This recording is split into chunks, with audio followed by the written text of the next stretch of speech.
another book review. This one is for The Lair of Dreams by Libba Bray. It is the sequel to The Diviners, which is a book that I quite enjoyed. You can find my review of that, link in the doobly-doo. Oh my gosh, you guys, when I originally recorded this review, I forgot to do the Let's Read the Back segment, so now I'm gonna put it in like this. I apologize. Anyway, Lair of Dreams, let's read the back. After a supernatural showdown with the serial killer, Evie O'Neill has outed herself as a diviner. With her uncanny ability to read people's secrets, she's become a media darling, earning the title of America's Sweetheart Seer. Everyone's in love with the city's newest it girl, everyone except the other diviners. Piano-playing Henry Dubois and Chinatown resident Ling Chan are two diviners struggling to keep their powers a secret. For they can walk in dreams, and while Evie is living the high life, victims of a mysterious sleeping sickness are turning up across New York City. As Henry searches for his lost love, and Ling strives to succeed in a world that shuns her, a malevolent force infects their dreams. And at the edges of it all lurks a man in a stovepipe hat who has plans that extend farther than anyone can guess. As the sickness spreads, can the diviners descend into the dream world and save the city?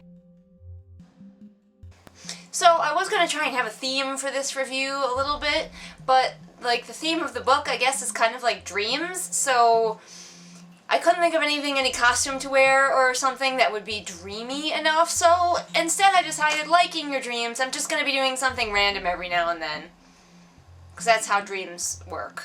I love the characters just like I did in the original book. I really always liked the characters in these stories. I don't know why. I have an odd relationship with Libba Bray and her books, which maybe I'll talk about in a minute, but I love the Diviners' characters, and I still love them in this book, although honestly, it felt like there were too many of them, and we could have done without a few of them, and the story would have still stood up quite well and handled itself, so love the characters, but not all of them. This book meandered around. Oh boy, did it meander around. It didn't get down to the point until the final, fourth of the book. The rest of it was all just following the characters and what they were doing and what their hopes, dreams were, and occasionally a little interjection of the villain sort of creature that was coming along. And if you do not think that you can handle the slow pace of this book, you probably shouldn't read it, because it really does not get going for quite some time. And as a result, I felt like the author kept having to remind us that there was an oncoming threat, because the threat did not affect our main characters for much of the story. It affected them sort of tangentially, very tangentially, but really didn't have anything to do with them until they finally decided, oh, we should do something about this, because we have powers. The threat itself was pretty ominous. Once we finally got there, it was scary. It was sufficiently scary, but the payoff with the threat was not very good. Because of all of the build and how long it took to build, the payoff wasn't worth it, because this whole book we're building up very slowly, albeit, and very tangentially, building up towards this threat, whatever it may be. And when we finally get there, I was kind of disappointed. I almost thought that the ending where our heroes defeated the threat was going to be a bait and switch, and then the larger threat was going to assert itself and they were going to have to deal with that. But if there is a larger threat coming, it is not coming until the next book, whenever that happens. Everything at the ending felt all rushed and clumped together, as though the author suddenly remembered that the main characters were going to have to deal with this threat at some point, and so she was like, oh yeah, go do this, and then made them run and go do that. Gesture for me, River. Made them run and go do that real quick, and then they could go back to their ordinary lives. It was very odd the way that it was paced. Everything was slow, and then right at the end, all of the climax was just bam, clumped together all at once. The love stories in this particular book were okay, but they all felt pretty strained.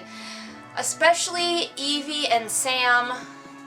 and the whole love quadrilateral that they had going on with Evie's friend Mabel and Jericho, the big scary ominous guy. He barely got a part, but he was there to be part of the love quadrilateral. Also there was Theta and her love interest, which I felt was the weakest overall in this story, and we really could have done without them. In fact, we could have done without her boyfriend, whose name I can't even remember. That's how much of an impression he made on me. He was in the last book, but he really didn't stick with me. He was the healer guy, he had the power of healing, and he was a poet. She called him poet through most of it, and honestly, he was one of the most boring characters, and I felt like we could have done without him completely, and it would not have harmed the book. Okay, I'm done doing that. That's really tiring. Makes me want to take a nap and have dreams. Maybe I'll do something later. You don't know. You'll never know. Maybe I'm doing something right now. But I'm not. As to the characters that I did like, I really love the relationship between Henry and Ling, and their whole character arc was the one I was the most interested in following. Although I still did enjoy Evie, she's still one of my favorite characters. Even though she's a bit different in this book, a little bit of her hopefulness has gone away because now she has achieved the fame that she was hoping for. But she's also got, like, she always kind of likes to drink and party, and she still likes to drink and party. I like that in a character, though. I like it when a female character is allowed to drink, have sex, have flaws. I love that in a character. So yeah, back to Henry and Ling. They're both dreamwalkers in different ways, and they obviously spend a lot of time walking around in dreams together, checking shit out. They have the most direct effect on the main plot as well, which might be one of the reasons why I like them. My biggest problem with Ling, however, is that she's into science, and boy howdy is she into science. And anytime anybody said anything that was science related, I knew before she was identified that Ling had said it. Somebody would be like, oh, well this sciencey thing, and I'd be like, Ling said that, didn't she? Yeah, she did, because she's the only one who likes science, and she really, really likes science. That's her character trait on her character sheet. Likes science. I wish that we had gotten to see a little bit more, this is gonna sound weird, but I wish that we had gotten to see a little bit more of the racism and classism that they would have had to deal with in this time period. You do get very small glimpses, but it would be a fear that, like, the black characters had at all times. It would always be present, and it would always be not good for them. You get it a little bit of, like, the reverse racism, or whatever you want to call it, when a poet takes Theta out for a date at a place that is a restaurant where black people can frequent, and he gets stares because he's with a white woman. And in reality, what we really don't see is all of the extreme racism that he would have gotten as a black man dating a white woman, and how very dangerous that thing would have been for him to do. There's a little bit of racism, obviously, against the Chinese, because everyone is afraid of them being like disease carriers in this book. But again, it all seems very muted, and the biggest thing that I found was highly toned down was the fact that Henry is gay. And at that time, and heck, still today, if you were found out to be gay, people would think that you were disgusting, that you were an abomination that crawled from the bile of hell. I'm not kidding, like, you were basically disowned. And when Henry's father finds out, he's mad, and he wants to disown Henry, but not to the extent that I feel like he should be. I feel like he should have been way more upset because his son turned out to be gay, and that was so not okay. And it's really quite okay in this book, and I don't know, I would rather it be a realistic portrayal. Maybe some people would prefer that it not be, because they've seen enough of that, like, in their lives, that they don't need to see it in their fiction. But since this is historical fiction, sort of, I feel like it should be more realistic on the side of racism, classism, sexism, all of the isms. Let's just get all the isms out there and demonstrate just how shitty it was for really everyone who wasn't a white man, a straight white man. But that probably would have added even more plot to this book if it was suffering from an overabundance as it was, so maybe we're better off. The writing in this book was pretty good. Libba Bray has some very beautiful phrasing sometimes. It gets a little awkward at other times. She however, does really like the sound of her own words, and she will go on and on for quite some time. And alright, we're going to talk about Libba Bray again, in case anyone here doesn't know. The Diviners and also now Lair of Dreams are the only two books by Libba Bray that I actually like. I have attempted again and again to read her books and I cannot get into them, and I either just think they're terrible, like Beauty Queens, or I just don't like them. Like I tried to read Going Bovine and I didn't like it. I tried to read The Great and Terrible Beauty or whatever that series is and I couldn't get into it. I didn't like it. And I can't put my finger on what it is. I know that Libba Bray really loves her writing and loves her books and takes care of all of her characters, but she has diarrhea of the hands, clearly, because she just keeps on writing. And I've said it before and I'll say it again, I think she needs a different editor because this one does not rein her in as much as I feel like they should. So I think that is pinpointing my main problems with Libba Bray. I really want to like her. I really do want to like her, but I can't. Except the Diviners, for whatever reason, she must have just hit the right nostalgia button with me or something. And also Lair of Dreams a little bit by extension. One of the things that I just was struck by Libba Bray doing is at the end of this book, she essentially writes this really poetic essay about the America of the time, and it was jarring, and I didn't like it. It came shut out of nowhere.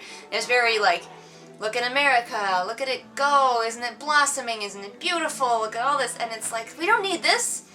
Where did this come from? This is not in anybody's point of view, it's just a thing about America. It's a poetic essay that you just threw in there, and it's not very good, and please make it stop now.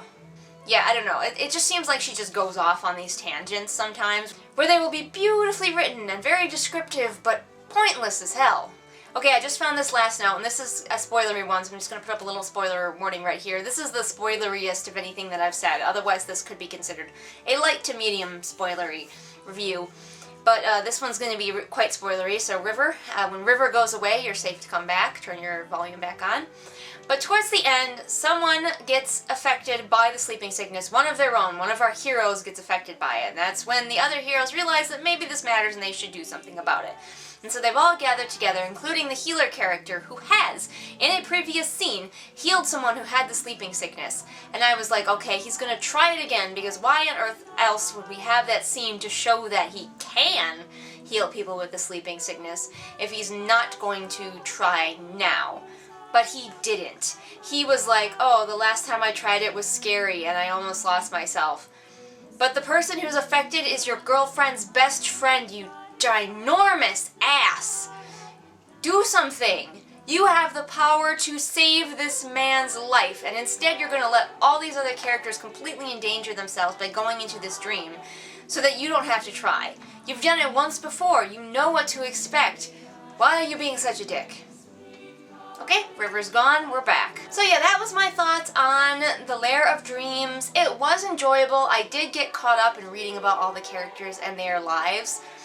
I just wish there was a little bit less of that and a fewer characters and a little bit more to do with the main threat of the book along with these characters. There's a lot of loose threads that need to be tied up in future books probably, I'm gonna guess, because we really did not get any closure in this book at all. So it's kind of got middle book syndrome that way. It's like, closure?